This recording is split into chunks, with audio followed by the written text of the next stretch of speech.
6, Portland Street Response is now a citywide program.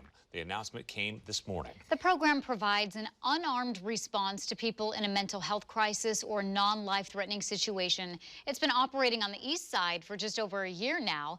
Today, though, police and fire leaders praised the program's success.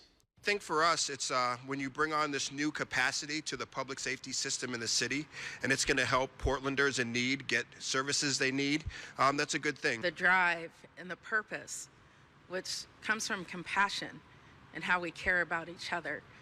And so today, this reminds me of the city that I was raised in, Portland's values. This is who we are. We care about each other. There are 20 people now working on these street response teams. The goal is to roughly triple that number as the program expands citywide. The teams work 7 days a week from 8 a.m. to 10 p.m. The city hopes to have it running 24/7 later this year. Earlier this month, we took an in-depth look at how the street response program was working and what the initial data from its first year in operation is telling us. And tonight, we're taking a look at how the program can still grow even beyond this most recent expansion. Fox 12's Simon Gutierrez breaks it all down, new at 6. Right now, there are limits to the kind of calls Portland Street Response can go to. Researchers who reviewed the pilot programming are recommending expanding those call criteria. Since Portland Street Response launched in February of 2021, its two teams have responded to more than 900 calls, most recently averaging more than 100 calls per month. 69% of the people they encounter are experiencing homelessness.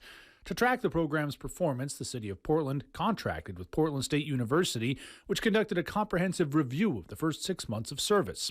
That initial review found Portland Street Response is meeting its goals of reducing call volumes for other first responders and steering people in need towards services, with a 4.6% reduction in total calls that police traditionally would have responded to in their service area. But under the parameters of the initial program, Portland Street Response did not dispatch to calls involving suicide or calls inside residences.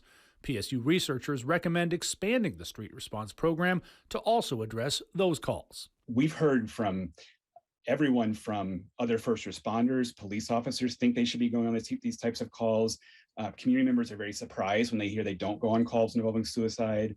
We've heard from firefighters that would help their work. So we've strongly encouraged this and believe that and feel optimistic that at some point in the next year, they will be able to go on these types of calls. And right now, those calls are handled by the Portland Police Bureau. A committee made up of representatives from the Police Bureau, the Fire Bureau, and Emergency Communications are currently reviewing Street Response's call criteria. I'm Simon Gutierrez, Fox 12 Oregon.